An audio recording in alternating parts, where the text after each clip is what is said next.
The UK property market just crossed a line and most people don't even realize it yet. While house prices continue to rise, while rents hit record highs, and while tenants and landlords alike struggle with inflation and housing shortages, a much deeper shift is taking place. One that isn't just economic, it's strategic, and it's systemic. Because behind the headlines about affordability and housing reform, what's really happening is the slow, calculated dismantling of private property rights. If you enjoyed this breakdown, don't forget to like, subscribe, and drop a comment.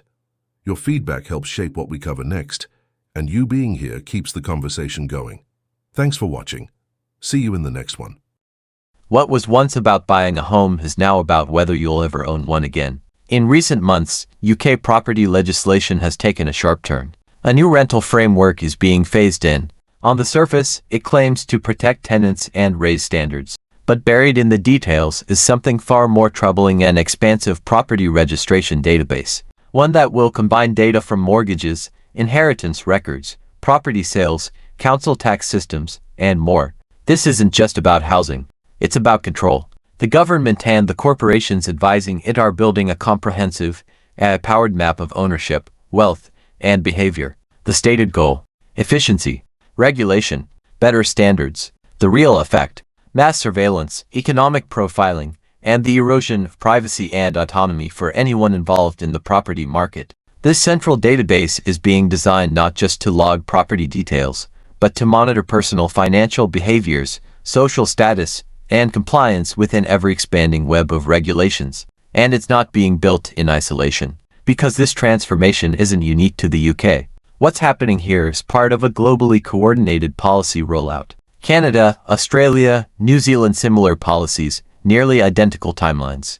It's not coincidence, it's strategy. A uniform agenda pushed by powerful international groups like the World Economic Forum, financial behemoths like BlackRock and Vanguard, and elite consulting firms like PwC and McKinsey.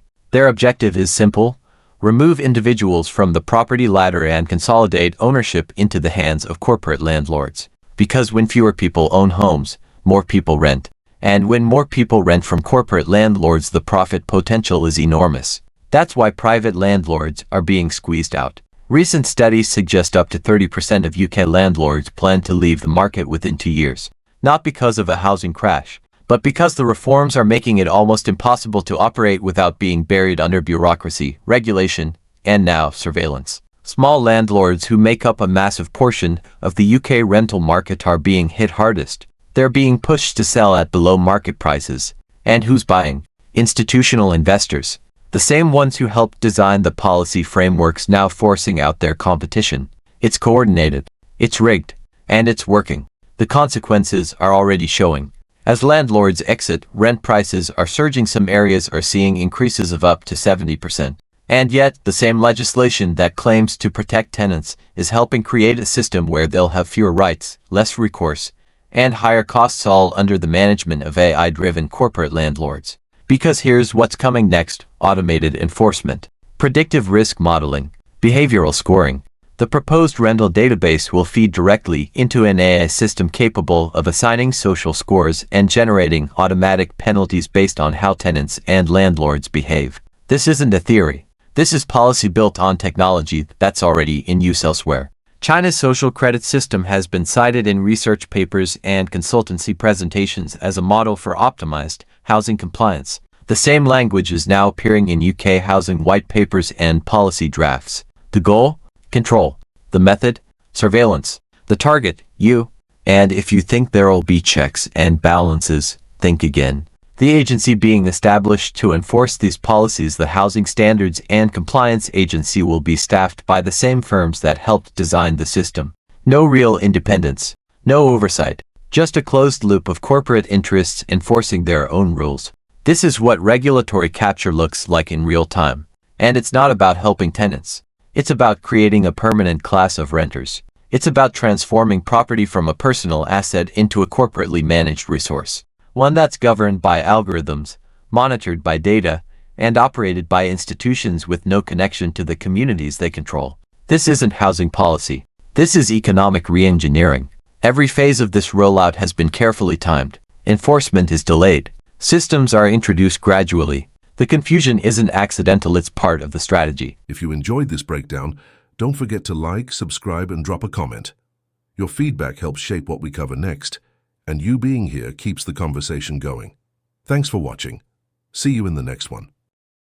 Ownership will be complete. Because this isn't about fixing a broken market, it's about replacing it. When small landlords are gone, when individual owners are priced out, and when access to housing is determined by credit scores, digital IDs, and algorithmic compliance, what's left is a system where you own nothing and rent everything. From a corporation, through an app, monitored by a database, with no real recourse if something goes wrong.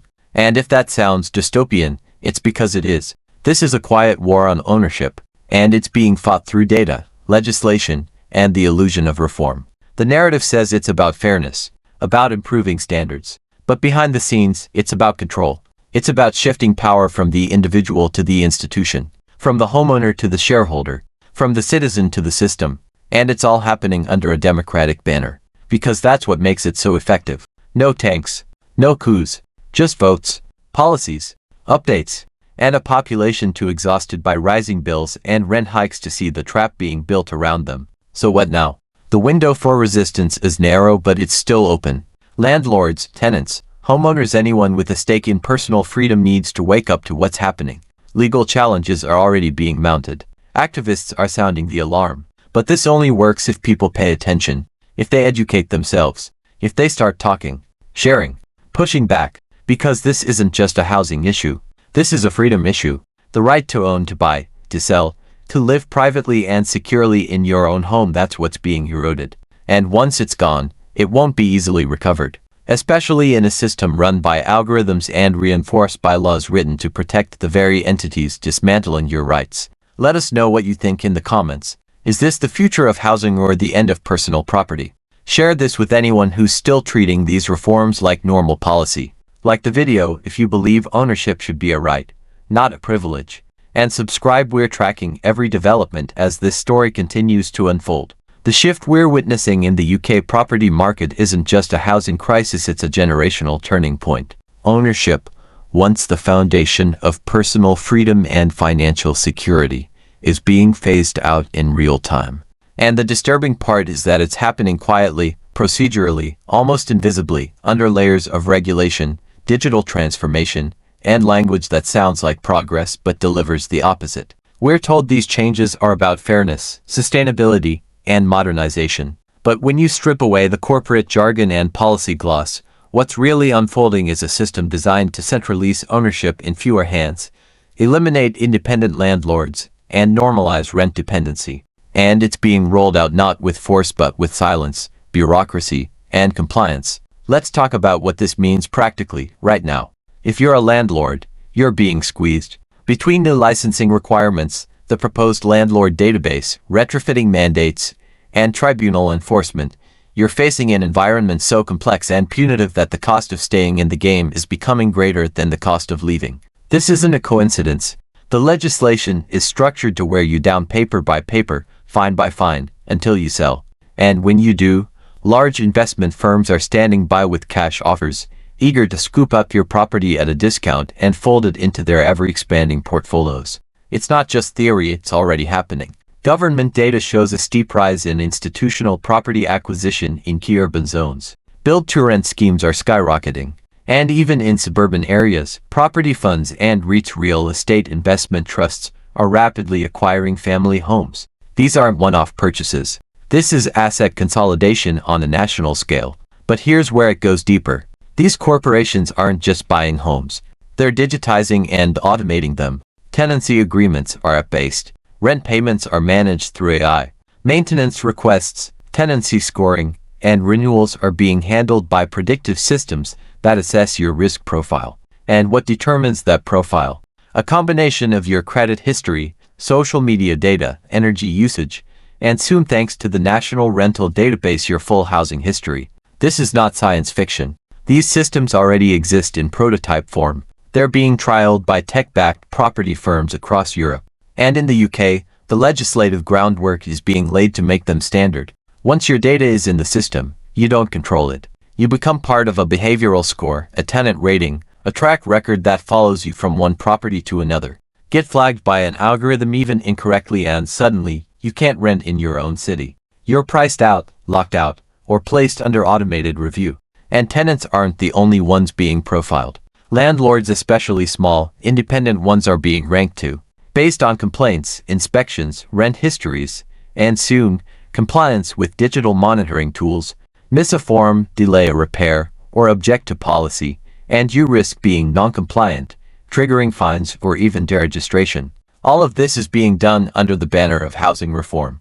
But look closer. The agencies enforcing this system aren't neutral. The Housing Standards and Compliance Agency, for example, is being structured with consultants from the same firms who advised on the policy's design.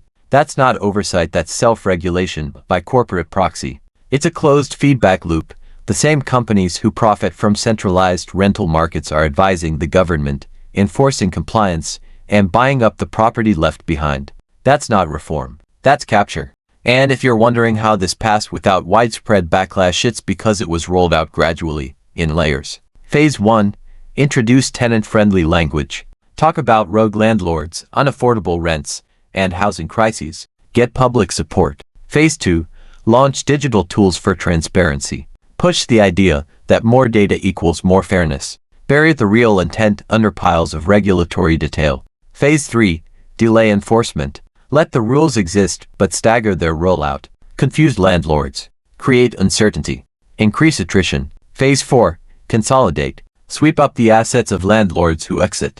Normalize corporate rentals. Establish pricing models through institutional consistency. Phase 5 already in motion. Plug it all into predictive AI, automate enforcement, and normalize surveillance under the guise of digital transformation. And here's the final twist. This isn't even primarily about housing anymore. It's about behavior, control, compliance. Property, in this new system, becomes a tool to regulate people. Your access to shelter becomes contingent on your digital footprint, your social metrics, your obedience to policy. Step out of line, lose access, refuse the system, get blacklisted, appeal the process. Good luck finding someone on the other end of an algorithm to explain it to. This is the quiet digitization of civil liberties, where housing is no longer a human right or even a financial asset. It's a conditional subscription, managed by AI, governed by remote entities, and enforced by code you'll never see. And the deeper this system embeds itself, the harder it will be to undo. Because it won't just be about reversing policy, it will require dismantling entire infrastructures of digital enforcement and public complacency. The worst part, most people still think it's about housing. They don't realize that once property ownership is gone, once renting becomes the permanent norm, every other right becomes conditional. Your location, your mobility, your privacy, all tethered to a system that's tracking, scoring, and managing you 24/7, all under the excuse of efficiency. This is the moment to say no. Not when the system is fully in place. Not when the damage is irreversible. Now. Because right now, people are still allowed to talk, to gather, to push back, to challenge this in courts, online, in parliament, to organize and protect what's left of personal property rights before they're memory holed by systems too big to fight. The message being sold is seductive: safer rentals, better standards, cleaner data. But the reality is a managed society where ownership is out of reach, and access is only granted if you play by the rules, enforced by entities you can't vote out and algorithms you can't challenge. If this feels too big to stop, it isn't. But it is too dangerous to ignore. And here's where it gets even more serious, because this isn't a slow leak anymore. It's a controlled demolition. The UK's property landscape isn't just shifting, it's being re-engineered. And every part of this transformation, from the policy structure to the digital enforcement layers, is designed with one goal: to make individual ownership inefficient, unmanageable, and eventually obsolete. We're not talking about bad planning or accidental overreach. We're talking about deliberate economic restructuring. Small landlords, once the backbone of the UK rental system, are being squeezed by costs, cornered by bureaucracy, and outpaced by institutional buyers who have the resources to play the long game. You don't need to crash the market to take it over. All you need is pressure, slow, relentless pressure, until the only ones left standing are the ones who were always meant to win. Here's how it plays out. The government introduces wave after wave of legislation, most of it sold as tenant protection. Meanwhile, big consulting firms, yes, the same ones advising governments on housing policy, are feeding that legislation with models that favor long-term corporate management over individual flexibility. What happens next? Small landlords, already hit by energy costs, repair requirements, interest rate hikes, and licensing schemes, start selling. But they can't sell on their own terms. The market's been softened, deliberately, by rent freezes, by regulation, by uncertainty. And who's buying? BlackRock, Legal & General, global equity funds. The same names showing up in real estate portfolios everywhere. This is consolidation by design. And once they own it, they control it. But the control doesn't stop at bricks and mortar. That's just step one. Step two is full spectrum tenant management. Not by humans, not by housing officers, but by AI. Under the new system, your tenancy will be governed not by your landlord, but by your score. A digital profile built on everything from your payment history to your online behavior. AI systems already used in credit, insurance, and recruitment are being adapted to housing. And once the rental database is fully operational, every missed payment, every maintenance request, every complaint, it all becomes data. And data doesn't forget. Once you've been flagged, there's no human appeal, no negotiation, just rejection. Maybe you're late on rent because of a banking delay. Doesn't matter. Your risk profile drops. Maybe you raised too many complaints. The algorithm sees you as a liability. You're now a high-risk tenant in a fully automated system. The worst part, this isn't just theoretical. It's being implemented in phases now. Already, systems are being trialed to link tenant behavior to rental eligibility. Already, AI platforms are being marketed to landlords as tenant risk prediction tools. Already, councils are being advised to use algorithmic enforcement to prioritize inspections and penalties. And it's all being wrapped in the language of safety, efficiency, and fairness. But fairness doesn't look like this. Fairness doesn't mean turning the housing system into a predictive policing model. Fairness doesn't mean shifting from a rights-based framework to a compliance-based one. Fairness doesn't mean replacing human judgment with machine logic. What this really is a beta test for social control. Because if you can't own a home, and if renting becomes conditional on data-driven behavior, what part of your life isn't controlled? Your home becomes a subscription. Your compliance becomes currency. And your freedom becomes a sliding scale dependent on algorithms built by corporations you've never heard of. That's not reform. That's not progress. That's a system designed to manufacture consent, enforce conformity, and eliminate choice. Thanks so much for watching. If you made it all the way to the end, you're officially part of the small percentage of people who don't just click away, and that means a lot. Before you go, I'd love to hear from you. Drop a comment below and tell me your thoughts, your ideas, or even what you'd like to see next. I read every single one of them, and your feedback genuinely shapes the direction of this channel. If you enjoyed the video, tap that like button. It tells YouTube this content is worth sharing. And if you haven't already, hit subscribe and turn on notifications so you don't miss the next upload. We've got more exciting videos coming, and trust me, you'll want to be here for them. This channel is just getting started, and your support helps it grow faster than you realize. Thank you again for spending a part of your day here with me. Stay curious, stay motivated, and as always, take care of yourself. Until next time, I'll see you in the next video.